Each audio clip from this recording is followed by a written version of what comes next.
여러분 안녕하십니까? 마태복음서 강의의 49번째 시간입니다. 오늘 우리가 함께 볼 말씀은 마태복음서 6장 31절에서 34절의 말씀이 되겠습니다. 제가 봉독해 드리겠습니다. 그러므로 무엇을 먹을까, 무엇을 마실까, 무엇을 입을까 하고 걱정하지 말아라. 이 모든 것은 모두 이방 사람들이 구하는 것이요 너희의 하늘 아버지께서는 이 모든 것이 너희에게 필요하다는 것을 아신다. 너희는 먼저 하나님의 나라와 하나님의 의를 구하여라. 그리하면 이 모든 것을 너희에게 더하여 주실 것이다. 그러므로 내일 일을 걱정하지 말아라. 내일 걱정은 내일이 맡아서 할 것이다. 한날의 괴로움은 그날에 겪는 것으로 족하다. 지난 강의에 이어지는 구절입니다. 지난 강의에서는 걱정보다 중요한 것이라는 제목으로 우리가 너무 쓸데없는 걱정을 하는 것 아닌가. 그래서 쓸데없는 걱정을 하지 않으려면 어떻게 하는 것이 좋은지 함께 나눠보았습니다. 그 한 회사의 사장님이 있었는데요. 사장님이 그 직원들을 좀 잘해주기 위해서 직원들뿐만 아니라 직원 가족들도 좀 알아야겠다 이렇게 생각을 해서 회사 중견 간부들의 그 가족들을 회사에 초대해서 함께 대화하는 시간을 가졌습니다. 회사에 대한 소개도 하고 여러 가지 유익한 프로그램을 다 가진 다음에 회사 책임자가 그 가족들의 솔직한 의견을 듣고 싶다고 이렇게 하면서 회사에 대해서 하고 싶은 말이 있으면 무엇이든 해보라 이렇게 제안을 했습니다.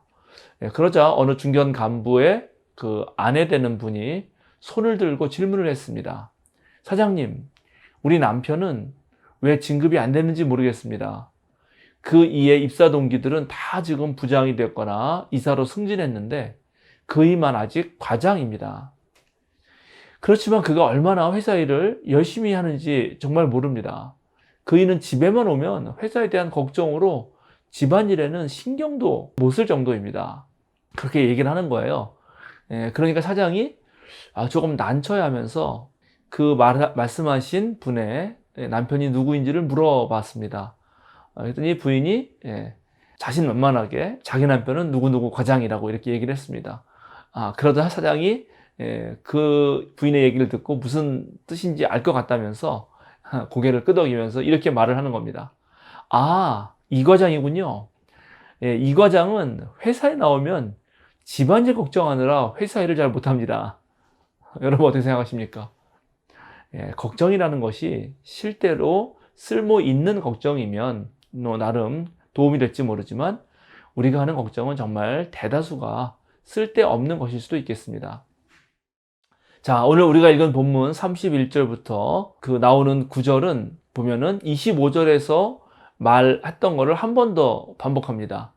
24절에는 아무도 두 주인을 섬길 수 없다 하면서 25절에 걱정하지 말라고 했는데 31절에 또다시 무엇을 먹을까 마실까 입을까 걱정하지 말라고 반복하면서 강조하고 있습니다. 여기에서 쓰인 걱정하다라는 단어는 사실은 마음이 여러 갈래로 분열된다, 갈라진다라는 단어에서 파생된 것입니다. 그러니까는 걱정이란 게 뭐냐?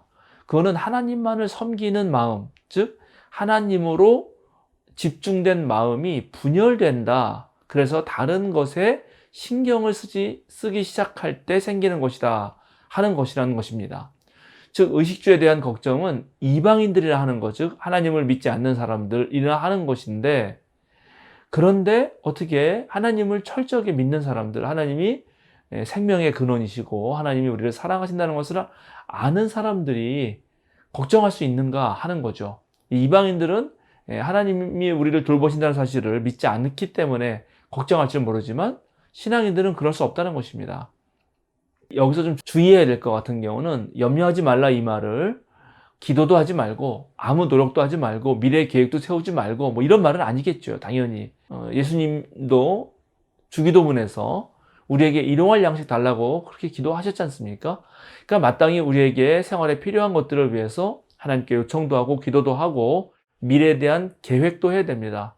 그런데 그것이 그런 계획이나 요청이 아니라 그냥 걱정, 근심 때문에 하나님을 믿는 마음이 갈라져서는 안 된다는 것입니다. 또 하나님을 소홀하게 여겨서도 안 된다는 것이죠. 우리가 명심해야 될 것은 그런 걱정을 하는 거, 그것보다는 더 중요한 건 내가 지금 이 순간에 하나님 나라 그리고 하나님의 의를 구하고 있는가 하는 것입니다. 사실 비그리스도인, 하나님을 믿지 않는 비신앙인들은 물질을 얻고 아무런 그런 경제적인 또는 사회적인 그런 데서 부족함 없이 사는 삶을 누리는 것, 그것에 가장 관심을 두고 그것이 제일이겠지만, 하나님을 믿는 우리는 그런 것이 1순위가 아니라 하나님 나라와 하나님의 의를 실현하는 것이 가장 제1관심사가 되어야 한다는 것이죠. 그거를 그렇게만 한다면 하나님은 그 나머지 것을 보장해 주시겠다고 하는 것입니다. 그러니까 아무 염려 말고 정말 편안한 마음으로 하나님께 헌신하라 하는 것이 오늘 우리가 읽은 말씀의 뜻입니다. 그런데 하나님께 헌신해라 그러면 많은 교인들이 이제 머릿속에 생각하는 거는 교회 열심히 다니고 주일 성수하고 또 11조하고 성경 읽고 기도 많이 하고 교회의 어떤 그 모든 활동에 참여하는 것, 이렇게 생각하기 쉽습니다. 물론 그것도 당연히 하나님의 나라와 하나님의 의를 구하는 하나의 모습입니다. 근데 그것은 한 부분입니다. 하나님 나라라는 말은 마가복음서를 비롯해서 공간복음서 전체에서 예수님께서 펼치셨던 가장 중요한 비전이자 운동이었습니다. 그러니까 하나님 나라는 당시 로마 제국이나 헤롯이 다스리는 유대 세계, 즉 그 당시 나라들에게 어떠한 위협이 되는 나라였습니다, 여러분. 세상 질서를 따르지 않겠다는 것이거든요. 하나님 나라를 새롭게 세우겠다는 것입니다. 그러니까 하나님 나라 개념은 단순히 종교 생활적 개념만 아니라 오늘날로 하면 정치, 사회, 문화 모든 것에 포괄되는 그런 개념이라는 사실을 이해해야 됩니다. 하나님의 의라고 하는 단어는 특별히 바울 사도가 가장 관심을 지니던 것이었습니다. 로마 제국 하에서 불의가 판치고 그 다음에 제국의 힘, 하나님의 공의가 아니라 사랑과 정의가 아니라 힘이 모든 것의 기준이 되고 힘으로 약한 사람들을 굴복시키는, 즉 그 불의한 세상에 하나님의 의를 어떻게 드러낼 것인가 하는 것이 바로 바울 사도의 관심이었습니다. 그러니까 바울의 이런 그 하나님의 의, 그 다음에 복음서의 하나님 나라가 바로 마태복음서가 그 두 가지를 함께 끌어오면서 먼저 그것을 구하라고 우리에게 말했던 것입니다. 다시 요약하자면 하나님 나라와 하나님의 의를 구하는 삶은 단순히 오늘날 말하는 교회 생활이 아니라 우리의 일상 전체에 걸쳐서, 정치, 문화, 사회, 예술 전체에 걸쳐서 이루어지는 것이고 하나님의 뜻이 실현되는 것입니다. 물론 세상이 워낙 험하고 또 그리스도인으로서 참되게 산다는 것이 사실은 쉽지 않습니다. 그리고 진짜 그렇게 하나님의 뜻을 따라서 살아가다 보면 때때로 손해를 보는 경우도 있고 또 박해를 받는 경우도 있고 유별나다 하는 그런 소리를 들을 때도 있습니다.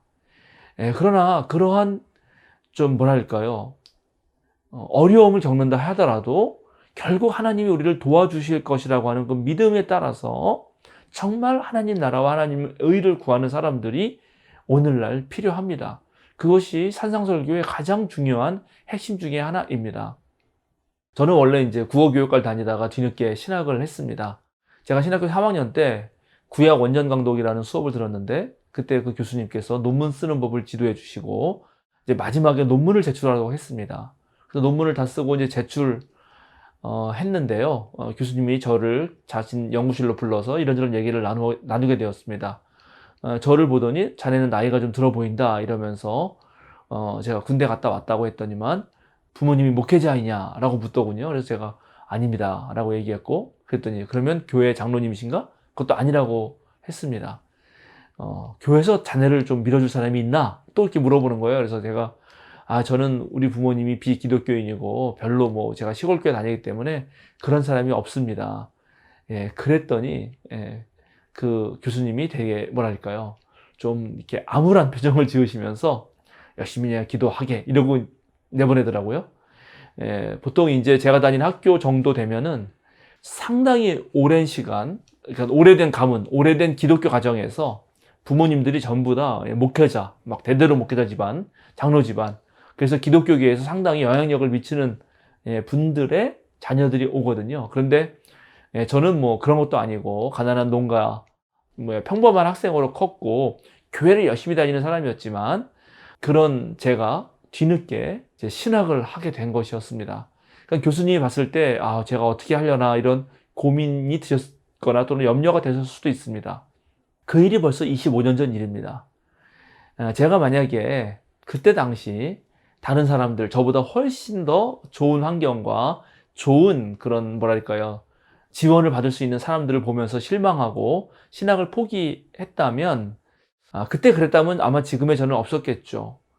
뭐 그때나 지금이나 저는 여전히 하나님의 말씀과 하나님의 뜻을 찾는 것이 저의 의무라고 생각했고, 또 제가 그것에 한눈 팔지 않으려고 꽤 노력을 했습니다.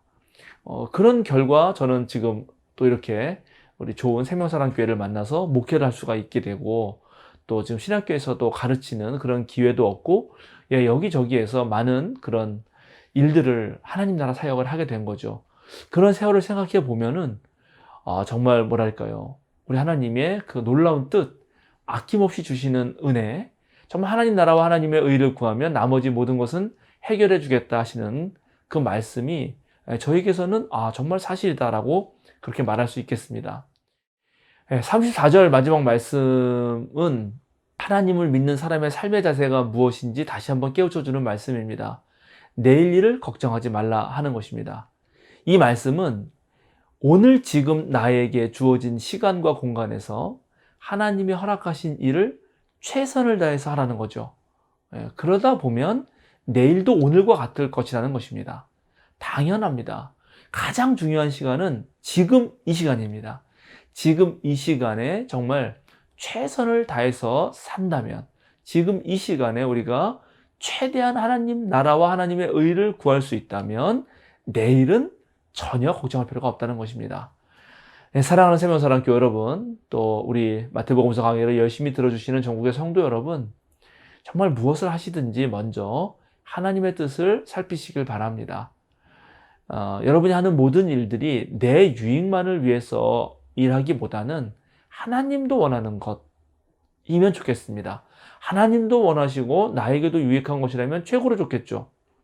그런데 때때로 내가 원하지 않더라도 하나님이 원하시면 한번 해보는 것이 좋습니다. 그러면 여러분은 놀랍게 하나님이 여러분에게서 만들어내시는 새로운 경험들, 새로운 길들을 만나게 될 것입니다. 그리고 사실 신앙인의 삶이라고 하는 것은 자신의 뜻을 하나님의 뜻에 맞춰가는 그런 것이 바로 신앙의 삶이라는 것입니다. 그렇게 살아갈 때 우리는 나중에 예수님처럼 죽을 때 전혀 후회 없는 삶, 정말 다 이루었다, 하나님 내 영혼을 주님께 정말 편하게 맡깁니다라는 그런 정말 마지막 말을 남길 수 있을 거라 생각합니다. 오늘 강의는 여기서 마치도록 하겠습니다. 정말 내일 일, 또 과거의 일, 쓸데없는 걱정, 이런 거 다 생각하실 필요 없고요. 실제로 오늘 나에게 하나님이 원하시는 것이 무엇인지 그것만 생각하시고 정진하시면 좋을 것 같습니다. 오늘 이 강의가 여러분에게 도움이 되셨다면 많은 분들에게 소개해 주시고, 또 우리 생명사랑교회 구독과 좋아요도 또 할 수 있도록 건면해 주시면 고맙겠습니다. 그럼 다음 시간에 또 뵙도록 하겠습니다. 감사합니다.